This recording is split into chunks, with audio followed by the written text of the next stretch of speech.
do that. We should start the podcast. I know. What's your name? Valerie. And I'm Bennie.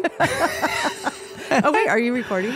Yeah. Oh, welcome to Wholehearted Living. We've already said our names. You have to, hey, everybody in Podcastalandia. Oh, that's cool. It isn't cool, but thank you. Well, welcome to Wholehearted Living, everybody, with Valerie and Bennie.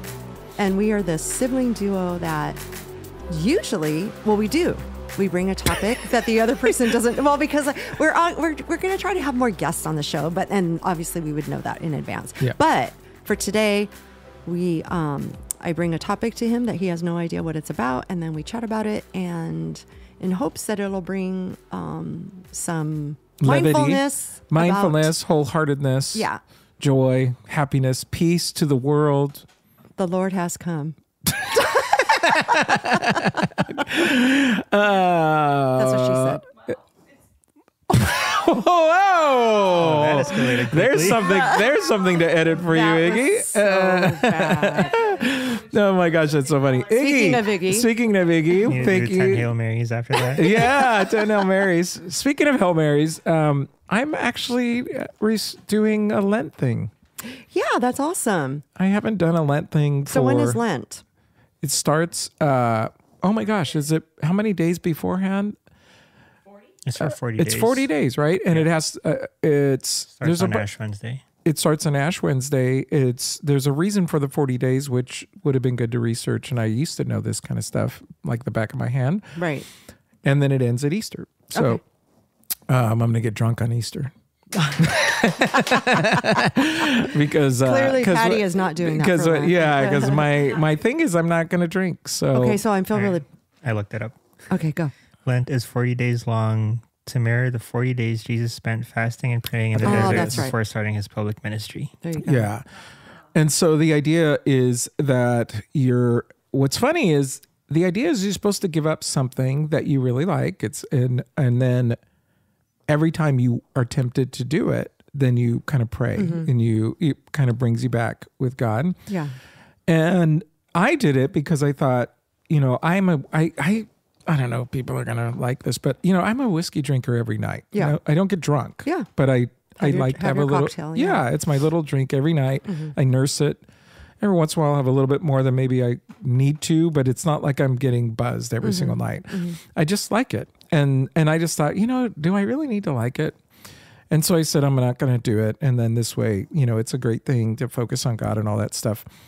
What's funny is that I don't miss drinking all that much, so I don't end up focusing anymore on God. When was Ash Wednesday? A couple of Wednesdays ago. Oh, okay. And so what's funny is that what I mean by that is just that it's like I just say, oh yeah, I'm not going to drink and I'm done. Right. It's like it's not like oh my gosh, I really want that. Yeah. So it's a good thing in that sense, but for me to recognize, no, I don't need this. And then the reason why I gave it up was I'm going to focus on my relationship with God and build it up.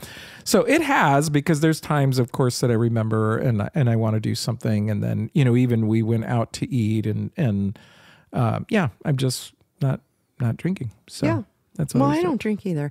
I didn't even drink on my birthday party. Remember, I turned 60. Yeah, I know. That's crazy. I'm an old lady. That's the skunk head. Yes. Sorry.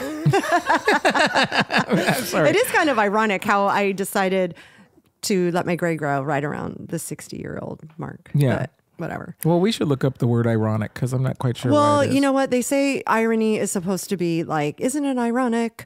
Don't you think? I'm going to sing the whole Alanis Morrison. No, just kidding. No, but irony really isn't what that song portrays. If you look it up. Iggy, look it up. Will you look up ironic? Irony is not necessarily, forget it. Do you know what I'm saying? Irony. I know the song and I know what she's talking about isn't ironic. It's not ironic, but they call it ironic. Yeah. It's not, it's like, oh, isn't that ironic that you are getting married and then it rains that day? Oh, isn't it ironic that you need to eat with a spoon that meal, but all you have is a fork. Like, see, those things are unfortunate. Yeah. Those are not irony. No. Irony is Irony is more sarcasm. Irony is I don't like to swim, but I'm in the Navy. That's irony. Or I don't like to fly, but I'm in the Air Force. Do you have the definition? Ironic describes a situation, statement, or outcome that is the opposite of what's expected, often humorous or unexpected. Yeah. So, yeah, I'm in the Navy, but I don't like to swim. Mm-hmm. That's ironic because it's like, well, the Navy, they're on the water all the time. Or I'm in the Air Force, but I don't like to fly. Okay, so that is an ironic about my gray hair and 60. Why? Is it ironic? No, I don't know what you're doing with your hands either. So, well, I don't know. I guess it could be what's ironic. I guess what you're saying is it's ironic that I've been I've been more comfortable with the way I look for 59 years. And now all of a sudden I turn 60 and I'm going, okay, I'm going to go on natural. Yeah. And now I'm going to be gray. So I guess there's a tiny bit of irony there. Yeah. Or just coincidence. Yeah. Yeah. Yeah. Because when I decided that my last dye job was it was like the mid-December. I never thought, oh, wait. And then in March, I'm going to be 60. Like that wasn't even in my head. You just thought, I'm going to do this thing. So I think it's going to look great. You're definitely going to look different, right? You're not going to look the same. Nope. But I think it's going to look great. So, but I don't know if it's going to it probably will make you look older, but not old. You know, it's funny because Maria's so cute. She keeps sending me pictures. It's our cousin. Yeah, she keeps sending me pictures of women that have gray hair, and she's like, "Oh, she looks great." Like she just randomly will nonchalantly take a picture of them out and about, and she'll send me a picture and go, "Oh, she looks great. Look at her. She looks good." And then she sent me a picture just today, and I go, "Oh wow, she has beautiful hair," but I only saw the back of her. I go, I bet you any money she's really young. She goes, no, like mid-60s-ish. And I go, oh, okay. Because usually when it's that pretty, it's a really young girl that grayed early. Oh, right. Yeah. Right. Like Patty. We just saw a picture of Patty's hair when she used to gray it, right? Yeah. So, yeah. So, and so I was joking. So I go, oh, well, if my hair looks that pretty, maybe I'll just walk backwards everywhere. But no. And the thing is like, I think we had this conversation before, but you know, going gray obviously isn't going to make me look younger. No. And if it does make me look older, then oh well, so be it. But I'm still going to be the same personality, still the same person. Well, it's not going to make you look older than you are. Yeah. But it's just right now you could easily be younger than you are. Well, because people do say, oh my gosh, no way, you're not 60. There's no way you can be 60. Right, exactly. But with gray hair, it'll be like, oh yeah, you're 60. Yeah. Yeah, exactly. That's what I'm saying. And why is it not? But you're a healthy okay. 60. Yeah. You're never no one's gonna look at you and say, oh my God. Yeah, you're why 60. isn't it okay to look 60, but the best I can look at 60? You know, right. The best. No, that's exactly, that's my whole point is that, I'd be lying to you if I said, oh, you're not going to look any different. Yeah. Yeah. No, I'm going to look different. way different because all my life, I'm not a blonde. All my life I've had dark brown, dark brown, black hair. Yeah. And then suddenly I'm going to have light hair. Yeah. My face is going to look completely different with all the light around my face. Yeah. So it's very different from a blonde going to gray. Yeah. Wait, but I want to go back to your head itches with the spray. So you've been putting it on for like weeks now and you just let your head itch? Well, yeah. Well, because and then you wash it and it comes right out. And then, yeah. So I don't know for this listeners, I didn't really want the skunk stripe because I wanted it, because it almost looked like I was just being lazy to dye my hair. And I'd rather wait till it grew out a little bit longer so it looked intentional. So I bought this spray and I was spraying just this part. I wasn't spraying anything else, just right here. This part refers to the top of her head. Of my head, my part. And just after, like, because I don't wash my hair every day. I wash it like every third day. And so by the time the second day, it's like Jesus itchy. Raising from the dead. You're what? I said like Jesus raising from the dead every third day. But my head will start itching and then, it's just, I don't like it. And so I was like, okay, well, I'm just going to wear hats from now on. So and thankfully it rained all week. So it was like perfect to wear a hat all week. And so now you're just going with this, or are you going to start spraying it again? I think I'll spray it for an occasion, like if I see. Like if Peter's like, let's go on a date, and like maybe I'll spray it that night, but not. Why? I don't know. Just because I honestly, when you say that people think that you're lazy to do that, honest to God, I don't know who people are, but I know for sure I don't see a woman and go, oh my God, she's lazy.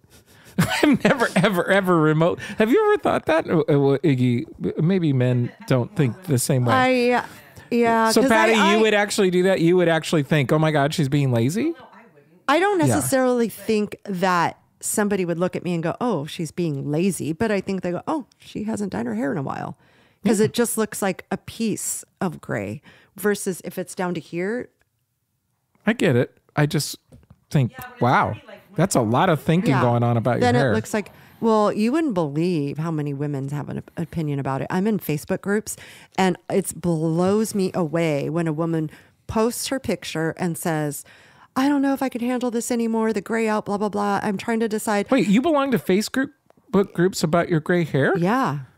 Call the cops. You can get a group for anything. Growing gray gracefully, Silver Sisters, all this stuff. Oh, wow. It's really cool because they're support groups. But it's really cool. All these 60-year-olds. No, there's women in there that are, that's why I said there's women in 30s and 40s and even 20. There was a 27-year-old one day I saw that just said, I can't do this anymore. I'm letting it go gray. And they're very young going gray. But they go in these groups just to feel supported. But while there's support, there's also people that are serious.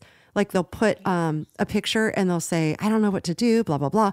And then you have these like, well, it doesn't look good. You should go get low lights. Well, you shouldn't, maybe you should, it's just very interesting how people that sounds have like a great an support opinion. Group.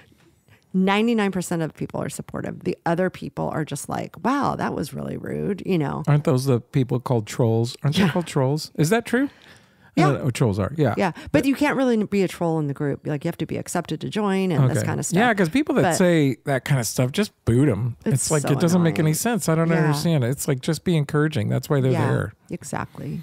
I hate people. Anyway. But yeah, it's weird how many people have opinions about it. Yeah. Well, I think it's interesting. I don't have any gray hair. I know. On my head. I know. You have on my face, I do. I wish I could just shave my head and call it a day. You could. I could. Yep. Sinead O'Connor did. That's right. Not Cher. Hello. Demi Moore. I mean, she has hair now, but she shaved it for that show. Oh, yeah, you're right. Who else did it? I'm telling Patty she should do it because she wanted to cut her hair. I said, just shave it. But I actually like it the way it is, the nice short look. By the way, Patty's going to be our next interview. That's right. In 2 weeks. In a couple of weeks. So, oh, sorry. This is me flicking my leg, bothering you. So what else was I going to say? Yeah, your birthday party though was fun. I had fun. Yeah, you guys, I mean, there's a lot of singing going on. I got to hear my daughter sing again. I know. It's been a long time. I got to hear her sing.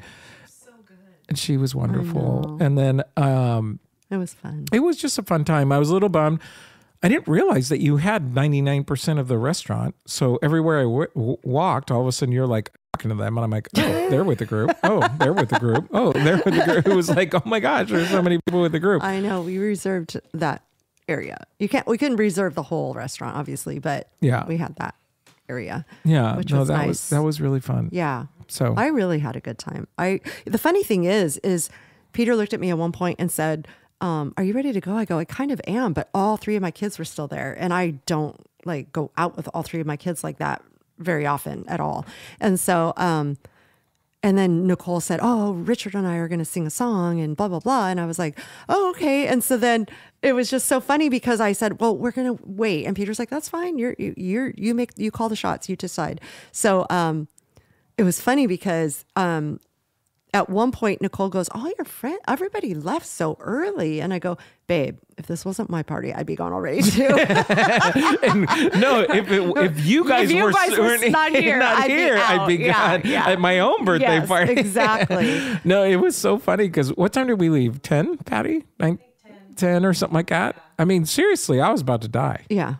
So we didn't leave till almost 1. Oh my God. Yeah. Call the cops. Yeah. They were turning the lights on, getting ready to close the place down. I mean, close it down. Like they were turning the lights on. Usually you turn them off. What do you mean? Turning them on, like, okay, the party's over. Oh, last I call. see. Yeah. No, man, I'm telling you what, there's no way. I would have to say, guys, we're out at 10:30. No, so it was just very funny because I but was about ready to go. At one point, we even started taking all the stuff to the car. Then we came back in and Nicole's like, Richard, do you want to sing blah, blah, blah? And then Nicole and Kylie were going to sing a song and they were trying to decide on a song. Next thing we see Richard up on the stage and I was just like, oh my God. And so I'm like, Peter, we're not leaving yet. So that's funny. Well, I guess if my kids were there and doing all that, that would have been fun. Yeah, it was fun. All right. Well, I think and then okay. Kids being kids, I texted, they all Ubered, thankfully, except Kylie. Kylie didn't drink, so she drove home when she left. But I texted Dustin and Nicole. Everybody got home okay. The next next morning, everybody got home okay.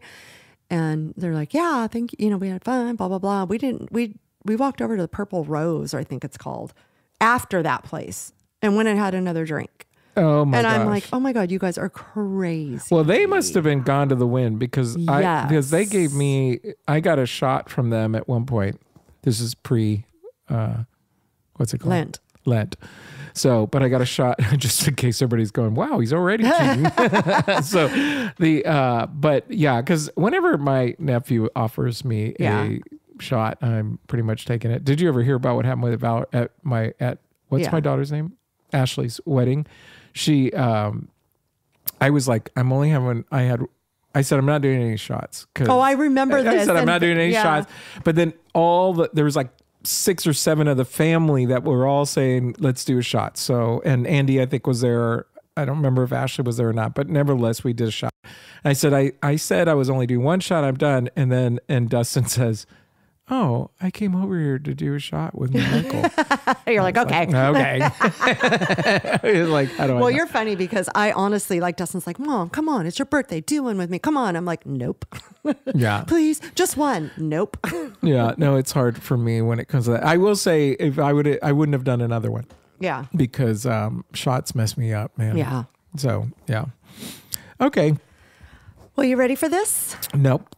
I actually have it on my phone. I didn't write it down. Well, you wrote it down if it's on your phone. Well, no, because I actually cheated. Oh, that's good. Okay. You always ask me questions. That's true.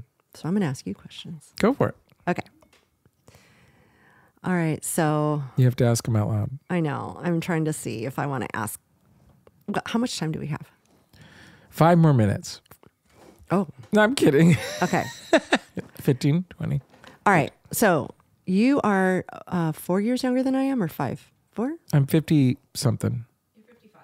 I'm 55. Oh, so you're 55, but 55 and a half. Okay. Well, yeah, we're like 4.5 years apart. Okay. So as the youngest sibling, how did you feel about me being the older sibling? And did you ever have, or did you face any challenges with me being the older sibling? Did you ever feel like I was like second mom to you or anything like that? I know, obviously, as we got older, 4 years isn't a big age difference, but as we were younger, did you ever feel like that? I don't think I ever felt like you were mom. That doesn't mean I didn't look up to you at times, but I never felt like you were mom. Mom was a pretty strong mom. Mm-hmm. So I think sometimes that happens when mom in the house is not necessarily, maybe there's 6 kids. Something like that. Yeah, because Peter used to say like Patty was his second mom. Yeah. And also a bigger age difference. And like I said, a lot of kids. So mom's running around with her head cut off. And so all of a sudden this person has more time. And so it can be helpful. I don't recall ever thinking of you as mom, but I did certainly, especially when I was young, I'm even thinking when you were in high school, I think it was a big deal for me that because I'm in junior high, right? And I'm looking at you thinking, well, you were doing things that I wanted to do and I couldn't do. So you're driving, there's these big people coming over. I know that sounds ridiculous, but they're huge compared to me. Right. You know what I mean? Some of the guys have a hair on their face and it's like, oh my God, right. So you're hanging with them. Yeah. Like you're as far as they're concerned, equal with them. Yeah. And and I'm thinking, oh my God, that's my sister. That's bizarre. You know what I mean? So that kind of thing was weird. I think the driving thing was a big deal. I remember mom and dad or dad always talking about your grades and how smart you were. And then of course you had so many friends, I guess I had a lot of friends, but not like the way you had friends, or at least it seemed to me. And then also you seem to be really confident. I don't know if that's true, but you seem to be really, really confident. Whereas, I think I acted confident. And I think most people would have said, oh, he was pretty confident, but I wasn't. I was pretty, I was confident in certain things, especially in church life, but it wasn't confident in, you weren't confident like in sports and being funny, but I didn't necessarily feel like I had really, really good close friends all the time. I didn't always feel that way. Some of my church friends probably, but for the most part, I there was a lot of time when I just felt like I didn't always completely belong.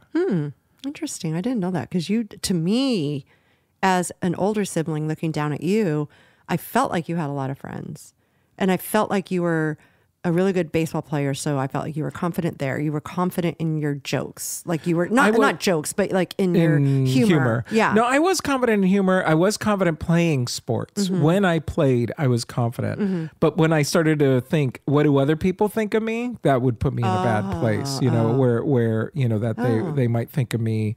I don't think anybody would have doubted my ability to do certain things, but I wasn't a standout. I mean, I could pitch. That's something that a lot of people can do, and had an 87-mile-an-hour fastball for high school. That's not bad. And a really good curveball. I could really control my pitches, and people like that. And so when I'm on the mound, totally confident. I'm not worried, not thinking anything. I'm doing my thing. I get back in the dugout and I'm wondering what everybody thinks about me. Interesting. Yeah. Yeah. That's very interesting. Because I honestly didn't care what people thought. Yeah. That's probably one of the things I looked up to. I could kind of tell. And but you have to remember too, part of what's going on is hindsight of me reflecting on who I was as a kid, rather than what was actually happening when I was a kid. Moment, When I was a kid, I was probably just confused a little bit, bit feeling like, a milk bucket under a bull. Yeah. So, which is out of place. So, so the idea is that that's just the way I felt sometimes, but I can really articulate it better now. If you would have said something then, I probably wouldn't have said, "Oh, I don't feel like I belong." I wouldn't have said that. Right. But that's true. Yeah. Okay, well, that answers that question, because there's another one that I was asking. It says something. I'm asking if you have any challenges that when you were younger that people didn't really know that you had, or they didn't see, and so I just kind of answered that. Yeah. Well, but I could go on with the challenges that people didn't see. What was weird for me is that I was a popular kid because I was funny and did sports.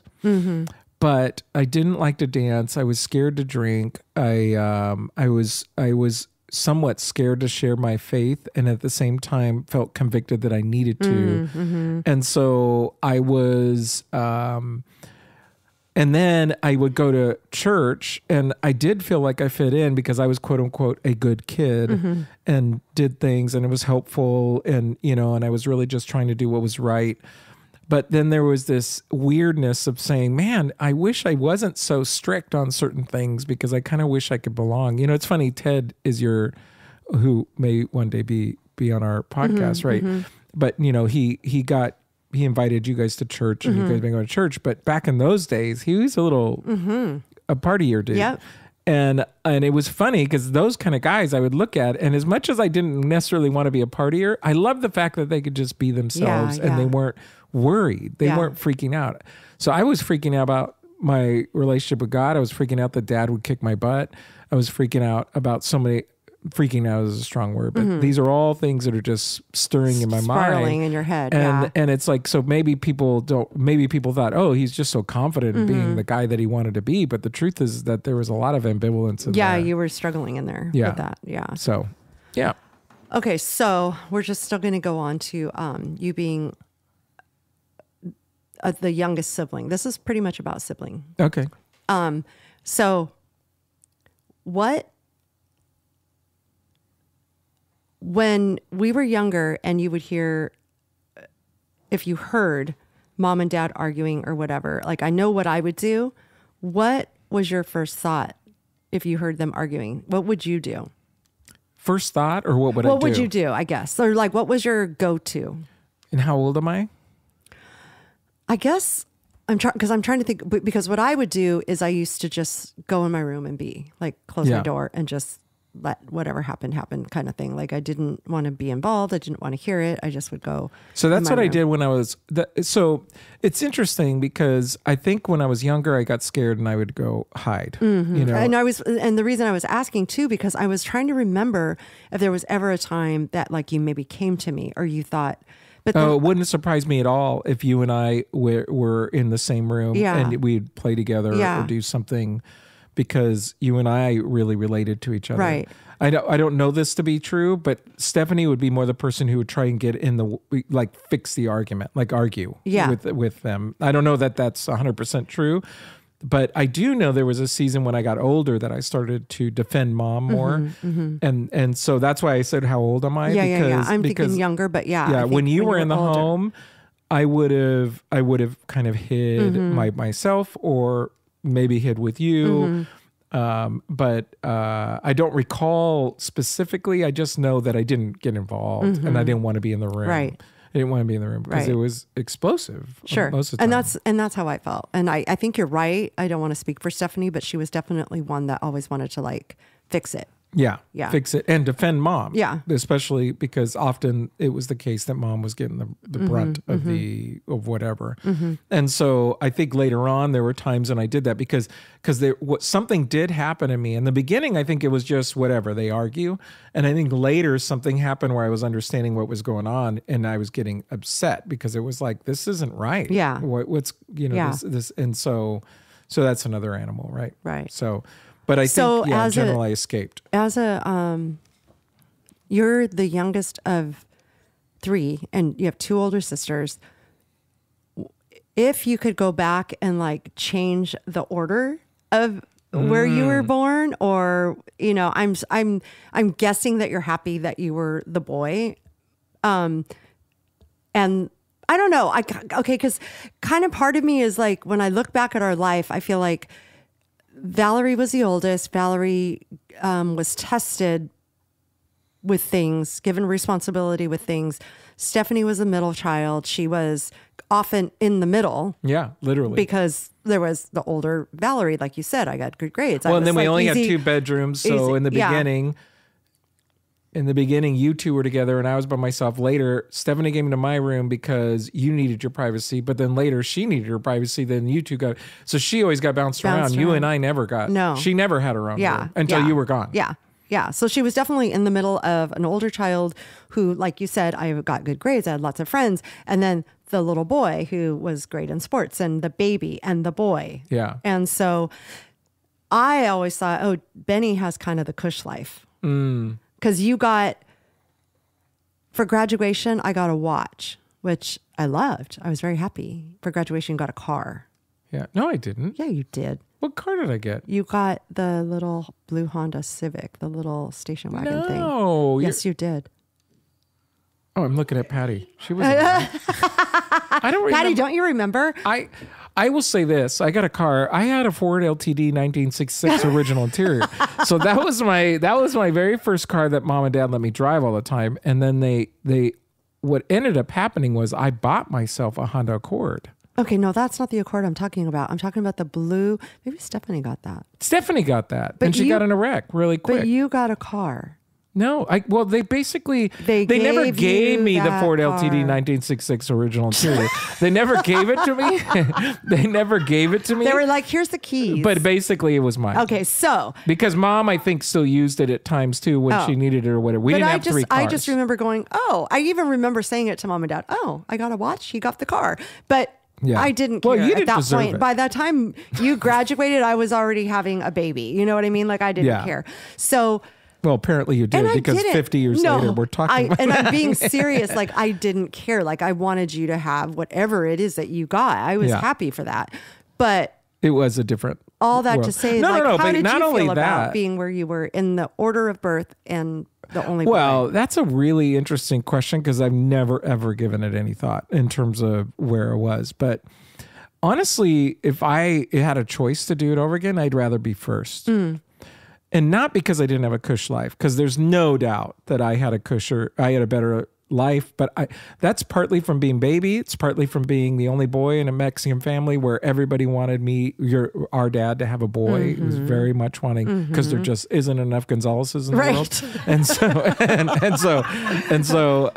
so you know, that there, I was looked upon differently. I distinctly remember sitting at the table and mom saying, "What do you want, Benny? What do you need?" And and then you guys would say something. They said, "Go get it." and so I didn't wash dishes or do anything like that. I did have chores, but it was like just different. Yours were more routine. Mine were more like daily routine. It might be even a little bit smaller than what I had to do, but mine were not very frequent, but they were bigger, for lack of a better word.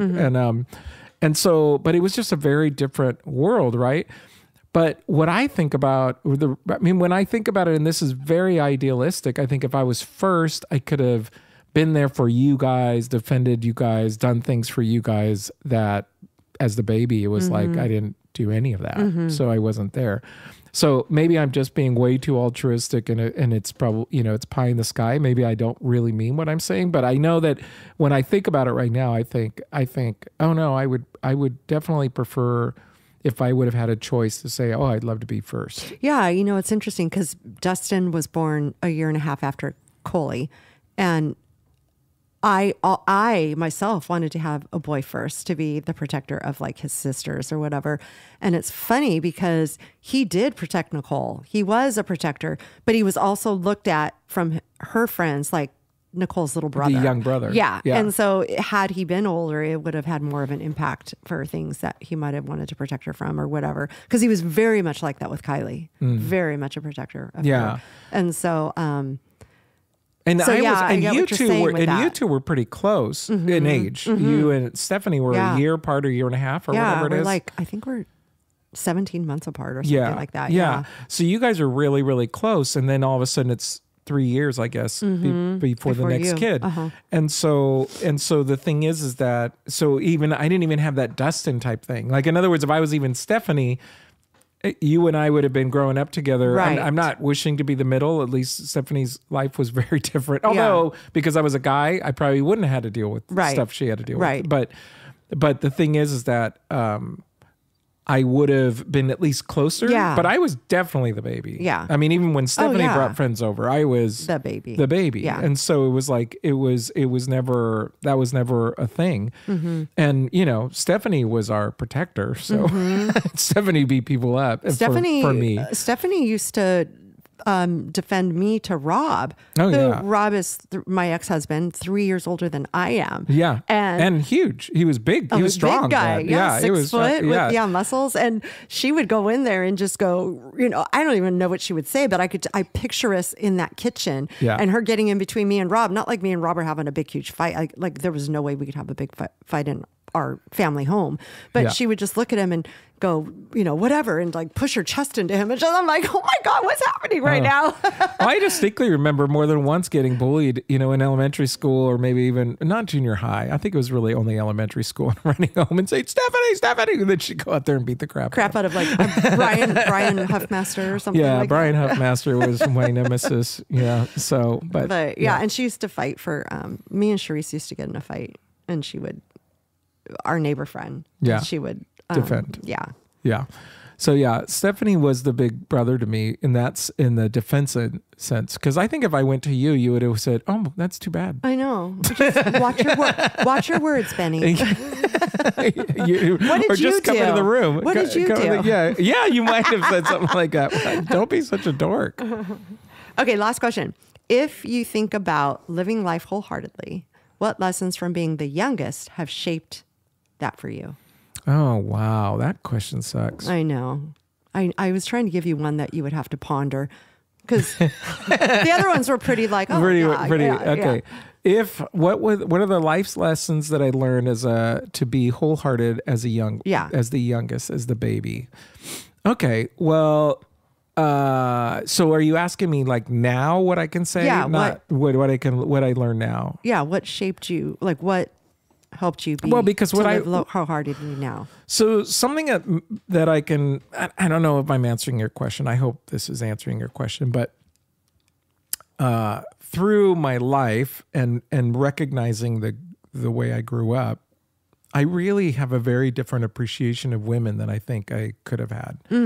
Now, it could have went the other way for sure, because I could have easily gotten married and said, you need to take care of me, because that's what people do. You know what I mean? Right. But in my case, what ended up happening was because of different things that happened, Stephanie often, I don't know that you did as much. I think you did it some, but Stephanie definitely complained that I was treated differently. You know what I mean? Yeah. I don't know that you did it as much, but you weren't there either, because I didn't. You know why I didn't complain? Because to me, I didn't complain. You were my baby brother, and like whatever, and I kind of coddled that. Like it was like, well, of course I'm not going to get that. He's the boy. Of course I'm not going to get that. They didn't have the money when I was that age. Right. You know what I mean? Right. And so, there were differences. Yeah. Like and that. I just, and I was always happy that you or Stephanie would get something that maybe because I was the first I couldn't get, or they had to try it out first before, you know what I mean? Right. So, well, and I think the other thing is that by the time, you left the house very quickly after high school. I mean, you were gone. Yep. And so then me and Stephanie are growing up through high school, which are those really big years when mom and dad really did give me certain things that they did not give you guys. And so Stephanie saw it the whole time, because then she even stayed for college, right? In the beginning before she went away. Yeah, before she went away to college. And so she was there. So she's watching my high school years going, what the hell? It's like, why is it that this is all this stuff is happening with him? And, and so she really talked about that stuff. And at first it just was, I honestly was like, well, whatever. What do you want me to do? Say no? Yeah. It's like, what am I supposed to do? No, Stephanie says I shouldn't have. Yeah, exactly. But what it did do is really make me think through the, roles and what's appropriate, what isn't appropriate. There's a whole bunch of Bible verses that were very confusing to me, because you could definitely read it that men should be viewed a certain way and women should be viewed a different way. So I really spent time investigating that stuff because it bothered me, because it really, really bothered me. And I really struggled with that. Honestly, I struggled with chauvinism. I really, really struggled with it from the very beginning.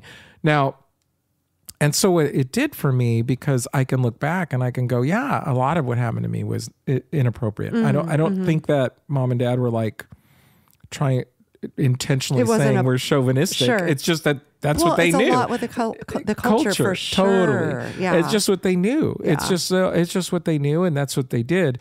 And so for me, I was very intentional to go, I don't want that. I don't want that. That's funny because, real quick, I would probably have to sum this up, but as you know, Dustin dated a girl who was very into the Mexican culture, and they dated for a while, and he liked her. Except that when they talked about possibly moving forward and what it would be like when they had children, he would automatically get up and start to clear the table or take her plate. And she's like, no, don't. My family's going to look down on me if, because they would be at a big family gathering. Oh, right. And she'd go, my family's going to look down on me if I'm not cleaning up your plate. He goes, I can pick up my own plate, Right. And then it got him into the whole thing. Like later in life, if they have children, she would say that the girls will take care of the boys' dishes. The girls will bring you your dinner. The girl, Right. and he's like, that's not how I was raised. Like, yeah. We all are treated the same. Men can pick up the plates and serve the girl dishes sometimes. No. That's, and that really was a demise of the relationship, because he goes, I can't, as much as I like her, I can't. That's not the way I'm going to raise my kids. Well, it's really funny, because I remember going to Patty's house one time, and Patty's family is white. Okay. So they are white. And so they had very little experience with Latinos, and then they had very little. Oh, did they hire you to wash the dishes after or something? They didn't hire me. No, I'm kidding. No, but what was really funny is that they.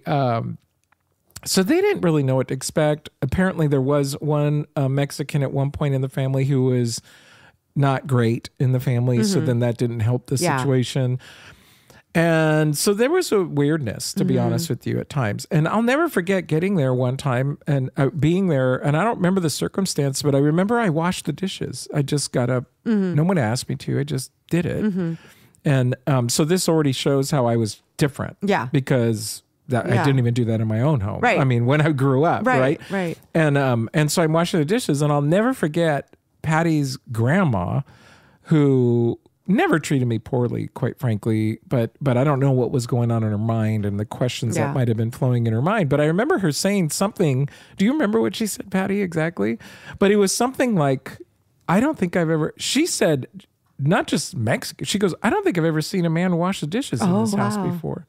So, because it was like, because even from a Midwestern culture, white or not, it was the men don't do that kind of stuff. Yeah, the men do the other stuff. And truthfully, Gary is the guy that, he does a lot. Yeah, because they would say, hey, I need, a door here, and he'd put it in. So our dad didn't do that kind of stuff. So it's like he really genuinely, when you talk about the male, things that he did those kind of things. He actually did those kind of things. That doesn't mean that he shouldn't also help with the dishes occasionally.